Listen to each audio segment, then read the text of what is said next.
Сәлеметсіңдер ме оқушылар? Сабақтың тақырыбы жасанды мұхит. Жаңа сөздер: тұз, су перісі, балдыр, мұхит, жасанды, қоңыр. Сөйлесейік. Бірінші тапсырма: сұрақтарды оқы, көршіңмен талқыла. Мұхит дегеніміз не? Мұхиттың теңізден қандай айырмашылығы бар? Мұхиттың суы қандай болады? Оны ішуге бола ма? Мұхит астынан нені көруге болады? Жасанды мұхит жасауға бола ма? Қалай? Жауаптары: мұхит деген үлкен көлемді су. Мұхит теңізге қарағанда үлкен. Мұхиттың суы ащы болады. Оны ішуге болмайды. Мұхит астынан жасыл, қоңыр балдырларды, теңіз тасбақаларын, балықтарды, сегізаяқтарды, киттерді, акулаларды көруге болады. Жасанды мұхит жасауға болады. Ол үшін әйнектен үлкен аквариум жасайды. Оның ішінен мұхиттың суын құяды, құмын салады. Сондай-ақ су астында өсетін теңіз балдырларын және тағы басқа су өсімдіктерін салады. Теңіз жануарларын жібереді. Сұрақтар мен жауаптардың орысша нұсқасы. Есте сақтайық. Қанша, неше сұрақтарына жауап береді? 1, 2, 3, 4, 5, 6, 7, 8, 9, 10, 11, 12, 13, 14, 15, 16, 17, 18, 19, 20, 30, 40, 50, 60, 70, 80, 90, 100. Ал нешеу сұрағына жауап береді? 1, 2, 3, 4, 5, 6, 7. Яғни оқушылар, нешеу сұрағына тек қана жетеу деген сөзге дейін ғана жауап береді. Тек қана жетеу. Біз 8-еу, 9-еу деп айта алмаймыз. Тек қана жетеу деп айта аламыз. Жаттығайық. Екінші тапсырма: асты сызылған сөздерге сұрақ қой. Мұхиттан салмағы 60 килограмм акуланы ұстады. Яғни асты сызылған мұнда 60. Қандай сұрақ қоямыз? Неше сұрағын қоямыз, я? Осы аймақта 92 кит тіршілік етеді. Мұнда асты сызылған 92. 92. Неше? 92. Менде акуланың суреті біреу.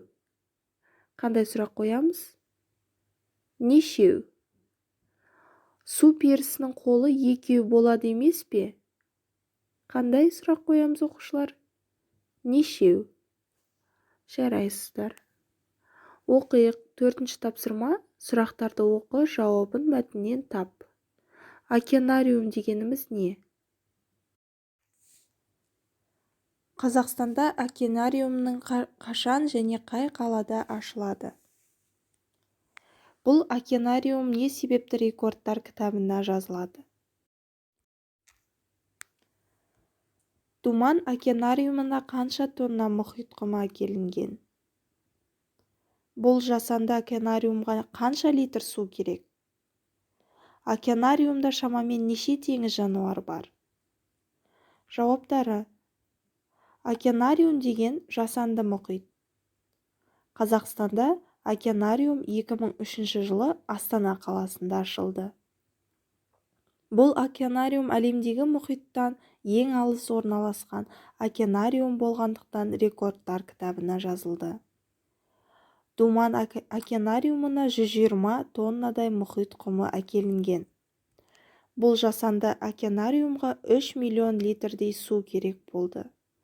Океанариумде шамамен 2000 теңіз жануары бар.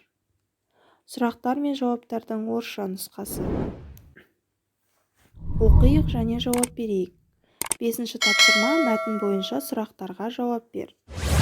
Океанариум Қазақстанда ең алғаш ашылған жасанды мұхит. Ол 2003 жылы ашылды.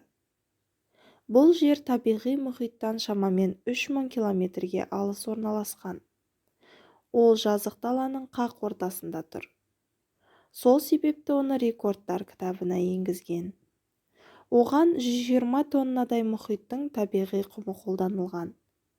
Океанариумға 3 миллион литрдей су құйылған. Шамамен 2000 теңіз жануары әкелінген. Ғажап көрініс. Су астынан түрлі балықтар мен өсімдіктерді көруге болады. Жасыл, қоңыр балдырлар су астында әсем жайқалады. Ең маңыздысы, мұнда дауыл ешқашан болмайды, жаңбыр жаумайды. Мұхит үнемі тып-тынық болып тұрады. Мәтіннің орысша нұсқасы. Жазайық. 5-ші тапсырма.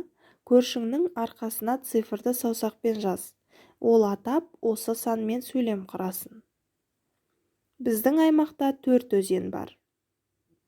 Менің аквариумымда балық 7. Біз теңіз жағасында 15 күн демалдық.